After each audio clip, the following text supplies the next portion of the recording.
Shalom, selamat pagi bagi kita sekalian. Marilah sebelum kita melanjutkan aktivitas kita bersekutu dengan firman Tuhan. Kita mohon tuntunan Roh Kudus melalui doa. Kita berdoa. Terima kasih Bapa untuk hari baru yang Kau berikan dalam hidup kami. Kami memohon melalui firman yang akan kami dengarkan sebentar lagi, maka hidup kami ini akan lebih berhikmat lagi dan lebih berkenan dengan kehendak-Mu. Berfirmanlah Engkau, kami telah siap mendengarkan. Amin. Saudara-saudari terkasih, firman Tuhan menyapa kita pada hari Sabtu 16 Oktober 2021, tertulis dalam kitab 1 Raja-Raja pasal 3 ayat 9. Maka berikanlah kepada hamba-Mu ini hati yang faham menimbang perkara, untuk menghakimi umat-Mu dengan dapat membedakan antara yang baik dan yang jahat. Sebab siapakah yang sanggup menghakimi umat-Mu yang sangat besar ini? Demikian firman Tuhan. Saudara-saudari yang dikasihi Yesus Kristus, nats kita pada hari ini adalah jawaban dari Salomo manakala dia bermimpi dan Tuhan menampakkan diri kepada Salomo di Gibeon pada saat dia tertidur. Pada saat itu dalam mimpinya Tuhan menanyakan apa yang ingin dimintanya. Jawaban Salomo menunjukkan bahwa dia orang yang berhikmat. Mengapa? Alasan yang pertama, karena hanya orang yang berhikmat yang merasa dirinya kurang berhikmat. Inilah ironi dari orang yang berhikmat. Dia tidak sadar kalau dia berhikmat. Dia selalu merasa kurang berhikmat sehingga ingin memperoleh hikmat. Tetapi siapa yang merasa sudah tidak perlu hikmat justru sebenarnya adalah orang yang tidak berhikmat.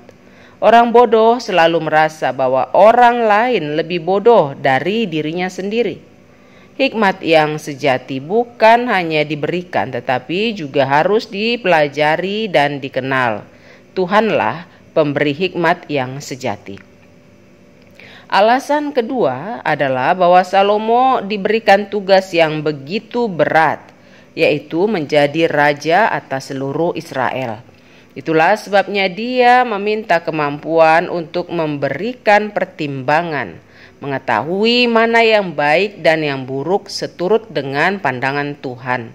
Jikalau seseorang memberikan hatinya untuk umat Tuhan, maka hendaklah dia juga hanya memohon agar apapun yang dilakukan Tuhan semuanya adalah untuk kepentingan umat Tuhan, bukan kepentingan dirinya sendiri. Oleh sebab itu dia harus tahu mana yang baik dan mana yang benar untuk kemaslahatan orang banyak. Yang ketiga adalah bahwa orang yang berhikmat menyadari betapa berharganya hikmat itu. Orang bodoh tidak akan meminta hikmat karena dia tidak tahu betapa berharganya hikmat itu dalam menghadapi realita kehidupan.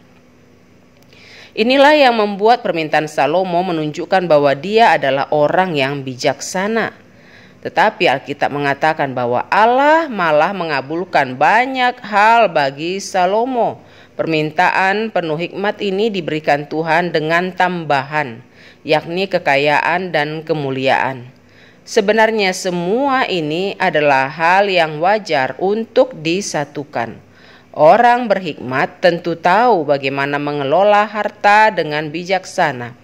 Dia juga akan menjadi raja yang mulia karena pertimbangan dan keputusan-keputusannya yang baik di hadapan Tuhan dan juga menjadi sukacita bagi rakyat yang dipimpinnya.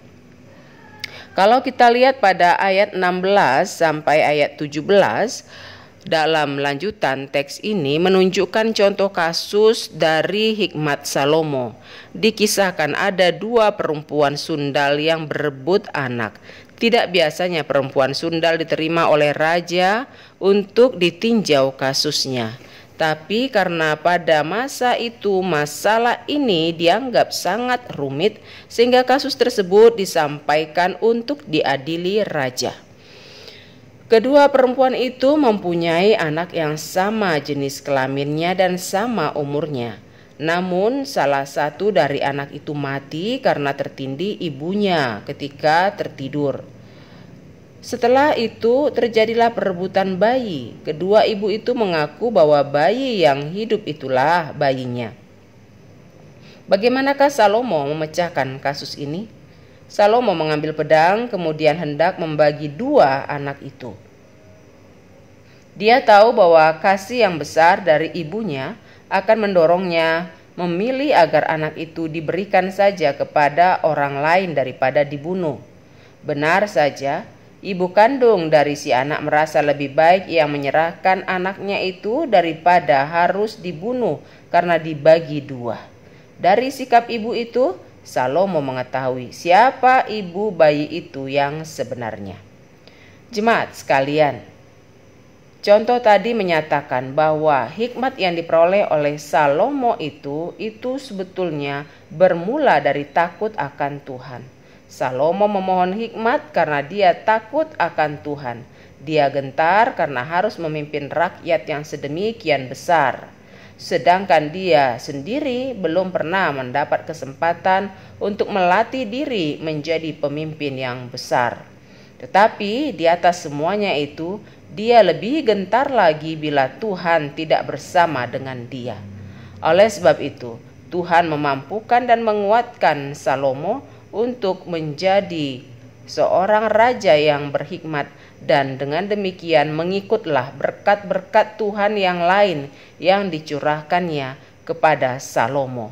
Oleh sebab itu, marilah saudara-saudariku yang dikasihi Yesus Kristus, kita memohon hikmat dari Tuhan agar kita semakin dimampukan untuk mengetahui dan memilih mana yang terbaik dari hal-hal yang terburuk di atas muka bumi ini, dan bagaimana sikap yang terbaik yang diinginkan Tuhan untuk boleh kita lakukan sepanjang sisa hidup yang masih Tuhan berikan kepada kita pribadi lepas pribadi.